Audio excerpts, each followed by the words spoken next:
voltando a pisar hoje nas bordas de Nova Lima com Belo Horizonte, Minas Gerais, nosso vasto e inquieto território, saindo da portaria do condomínio Quintas do Morro, nas proximidades de uma serra notória, conhecida por Morro do Chapéu, que também batizou um condomínio da região. Bom, a história de hoje é uma investigação de uma toponímia, na verdade, um batismo de rio, de córrego, que há um tempo vem me inquietando, o chamado córrego penteado, alcunha essa atribuída a uma família tradicional paulistana dos tempos dos bandeirantes, dos sertanistas, lá na virada do século 17 para 18.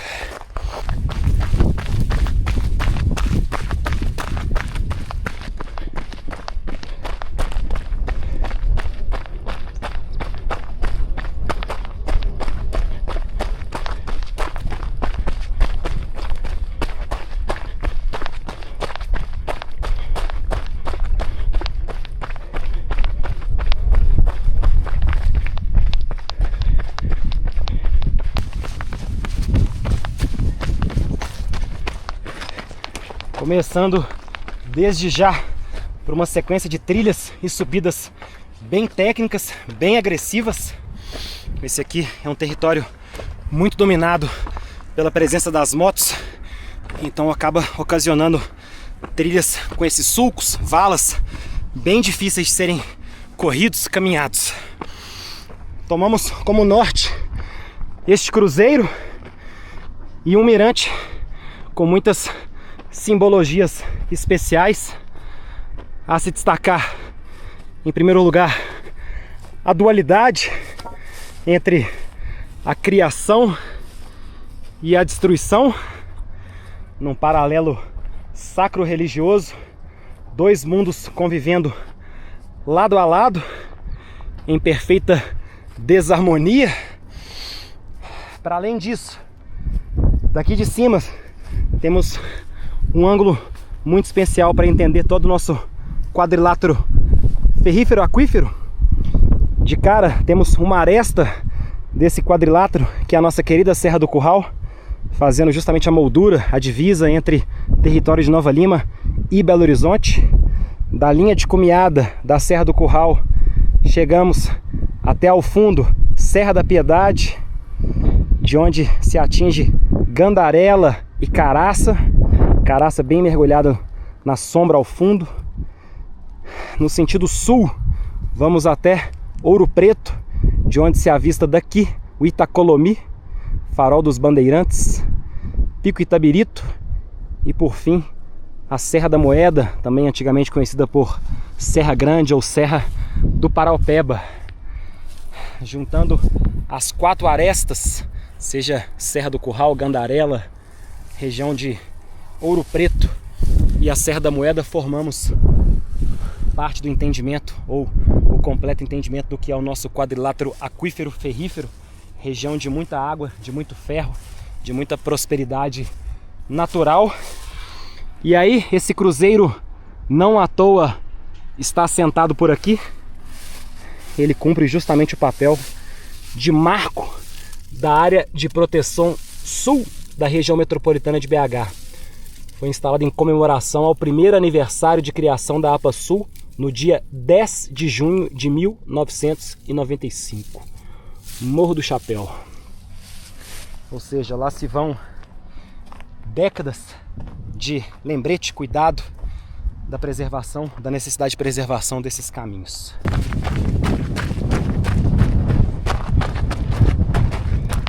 Uma vez visitado o marco da APA Sul, que agora serve como norteador dos nossos caminhos, do nosso retorno, atingimos neste instante um segundo mirante, agora com contato ainda mais íntimo com essa paisagem de divisa entre Nova Lima e Belo Horizonte ao fundo,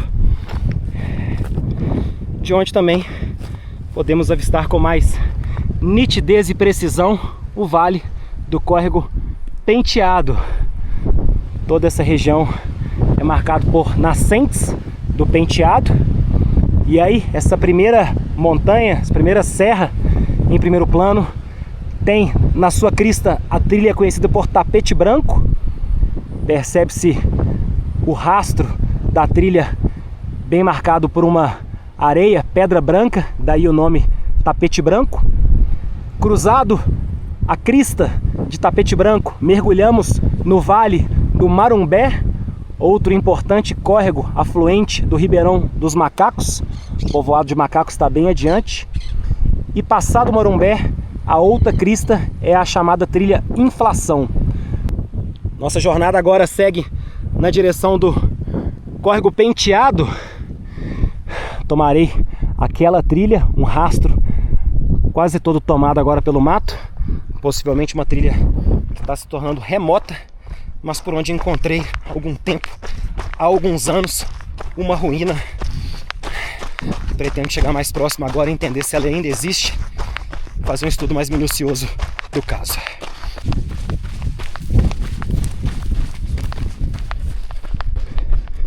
Como é de praxe nessas trilhas e territórios muito ocupados pelas motos, temos aqui muitas bifurcações, trifurcações, usos e desusos ao longo do tempo, o que torna bem difícil a compreensão exata de todos os caminhos.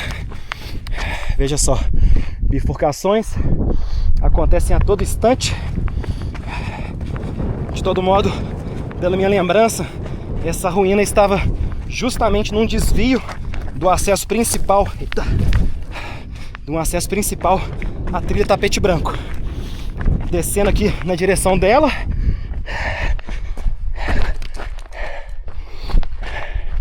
me parece bem provável que seja uma esquerda como aquela ali. Tapete Branco vai seguir, passa um trecho por dentro da mata e aí por fim vai pegar a parte efetivamente conhecida como Tapete Branco, que vai ganhar aquela crista mostrada antes. Pelo que me recordo, era uma esquerda antes de começar a descer, ou bem no começo da descida. E aí, a se perceber que essa ruína, certamente com algumas centenas de anos, estava à beira de algum caminho, também é de se imaginar que esse caminho tenha sido um dos descontinuados, já que muitos deles vão se tornando tão inacessíveis pelo uso excessivo das motos, a passagem ao longo dos anos, se tornam em desuso, e aí com isso, possivelmente, esse rumo onde está a ruína, trata-se de uma parte hoje totalmente abandonada. Bom, não tenho certeza se estou na direção certa, mas vamos descendo porque o rumo é esse mesmo.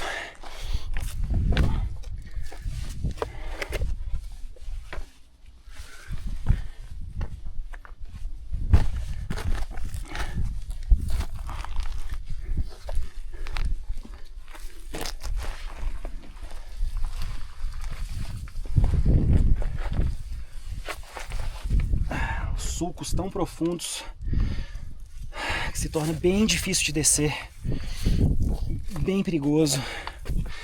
Era muito melhor estar subindo do que descendo, isso é um fato. Mas o caminho se faz ao caminhar, as descobertas vão sendo feitas enquanto caminhamos.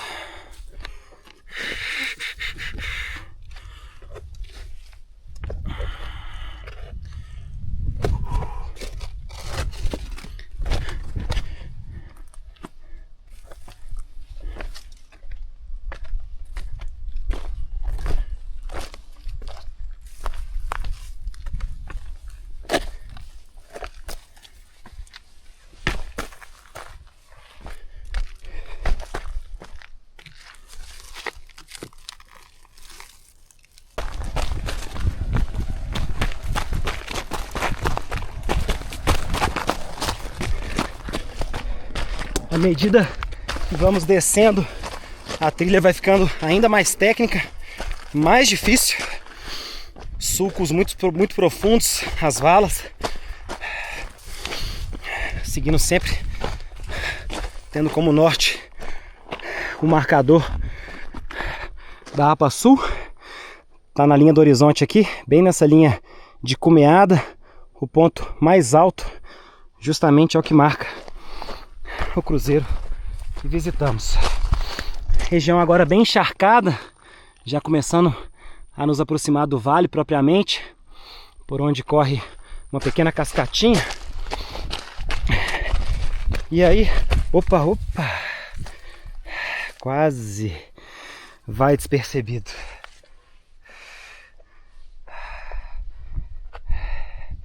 Eis aqui a ruína do Penteado. Por muito pouco passo direto. Vou aproximar com calma porque todo empilhamento de pedra pode guardar boas surpresinhas. Cobras, abelhas, vespas, enfim. Bom, bem como me recordo, muito aparenta ser um curral. Formação aqui quadrangular. São 4 arestas, sendo essa primeira delas, essa primeira lateral, aproveitada da própria rocha. Já tinha a rocha aqui e depois foram feitos os empilhamentos nas demais laterais. Do lado de cá, muito aparenta ter uma entrada, ou pelo menos se deslocaram as pedras, mas ao que tudo indica, não parece ter pedra por ali. Devia ser uma entrada. E o restante, todo um empilhamento aqui feito a seco. Não parece ter nenhuma grande tecnologia envolvida. Em primeira análise, muito aparenta ser um curral. Um espaço para poder abrigar animais ou um animal, enfim. Até pela própria altura. Também muitas vezes se sugere cemitérios, espaços religiosos, mas pela característica do cerco e até pela possível entrada ali, estamos diante de um pequeno curral. A presença de água nos ajuda ainda mais com tal hipótese. Onde tem água tem bicho, ou na realidade, onde tem bicho, tem que ter água, tem que ter abastecimento para facilitar. Bom, pegar mais um ângulo aqui, tirar uma foto, fazer alguns registros. Como efeito aqui de perspectiva, estamos bem de frente, direção norte, Belo Horizonte. A linha da Serra do Curral desenha aqui o horizonte. Condomínio Quintas do Morro e Morro do Chapéu à esquerda. E à direita, em primeiro plano, logo adiante, temos o acesso ainda à trilha Tapete Branco. Tirar algumas fotos antes de seguir.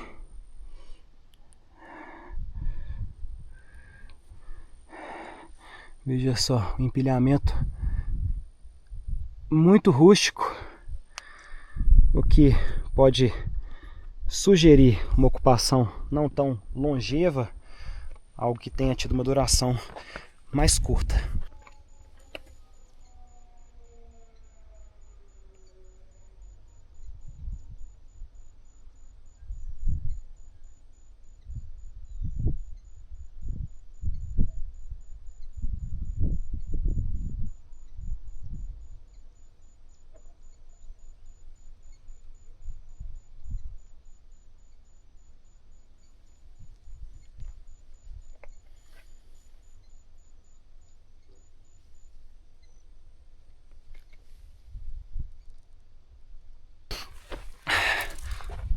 Olha esse corte aqui.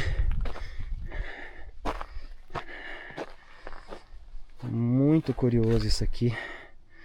muito retilíneo. Claro, aqui temos a presença das motos, né? O sulco visível, a vala, mas existe claramente um portal no meio das pedras bem pontiagudas, características da nossa Serra do Espinhaço. Mas esse trecho aqui muito aparenta ser um pórtico, uma passagem cortada, delimitada de forma intencional.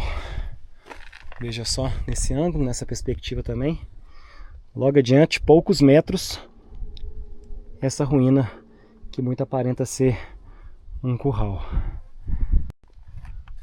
Seja uma formação natural ou não, a presença dessa ruína com característica colonial bem nesse rumo, bem nesse rastro de trilha, nos leva a crer que temos essa estrada como possivelmente a mais antiga de toda essa região.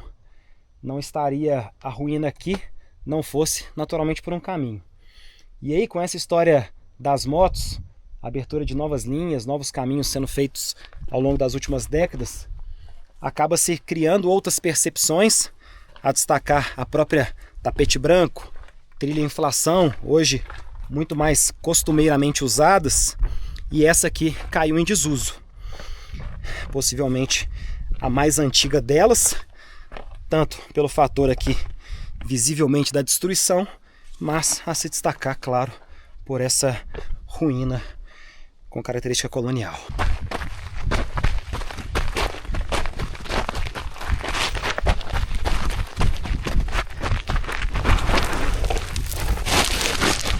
Eita!